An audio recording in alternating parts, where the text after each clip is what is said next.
यीशु के जन्म की कहानी हजारों साल पहले की बात है। नजारेत नामक शहर में मरियम नाम की एक जवान महिला रहती थी। उन दिनों मरियम का यूसुफ नाम के एक आदमी से प्रेम था। एक रात जब मरियम सो रही थी तो ईश्वर ने उसके सपने में गैब्रियल नाम के एक स्वर्गदूत को भेजा। उसने मरियम को बताया कि वह जल्द ही एक पवित्र आत्मा वाले पुत्र को जन्म देगी जिसका नाम उसे यीशु रखना होगा। जब यह बात मरियम ने अपने साथी यूसुफ को बताई तो बदनामी के डर से इस खबर को सुनते ही यूसुफ ने मरियम से अलग होने का फैसला कर लिया। यह जानकर ईश्वर का वही स्वर्गदूत यूसुफ को उसके सपनों में मिला और उसे बताया कि मरियम एक पवित्र आत्मा को जन्म देगी, इसलिए उसे मरियम से शादी करनी चाहिए और उसके साथ रहना चाहिए। उस स्वर्गदूत की बात सुनकर यूसुफ ने ऐसा ही किया।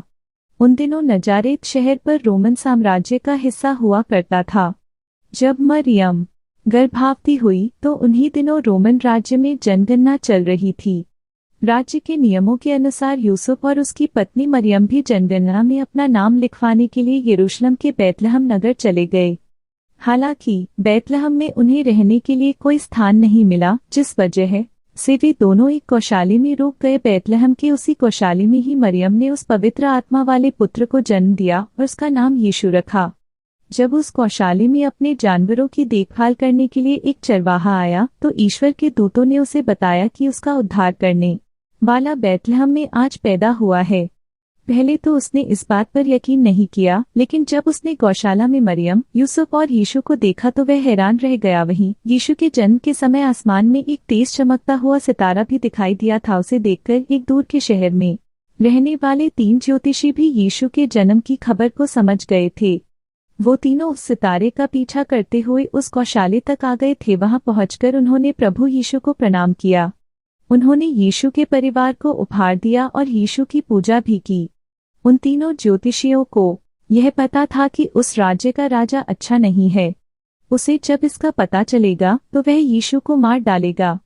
इसलिए किसी ने भी राजा को यीशु के जन्म के बारे में नहीं बताया। कुछ दिनों के बाद यूसुफ के सपने में एक परी आई जिसने बताया कि राजा हेरोदेस यीशु को मारने की योजना बना रहे हैं। इसलिए वह अपनी पत्नी मरियम व पुत्र यीशु के साथ मिस्र चला गया। वहीं जब दुष्ट राजा हेरोदेस को यीशु की कोई जानकारी नहीं मिली तो उसने बैतलहम के सभी छोटे बच्चों को मारने का आदेश दे दिया। हालांकि इस दौरान उस दुष्ट राजा की मृत्यु हो गई। इसके बाद यीशु ने अपने परिवार के साथ मिस्र को छोड़ दिया और तीनों ने इजराइल की यात्रा की। इसके बाद उन्होंने अपना पूरा जीवन नजारेत में गुजारा। कहानी से सीख। ईसा मसीह की कहानी हमें यह सीख देती है कि बुराई की कभी जीत नहीं होती है। बुरे लोगों का विनाश करने के लिए ईश्वर हमेशा किसी न किसी रूप में धरती पर आते हैं। आप लोग को कहानी पसंद आए तो हमारे चैनल को सब्सक्राइब जरूर करें ताकि हमारी वीडियो सबसे पहले आप तक पहुंचे। धन्यवाद।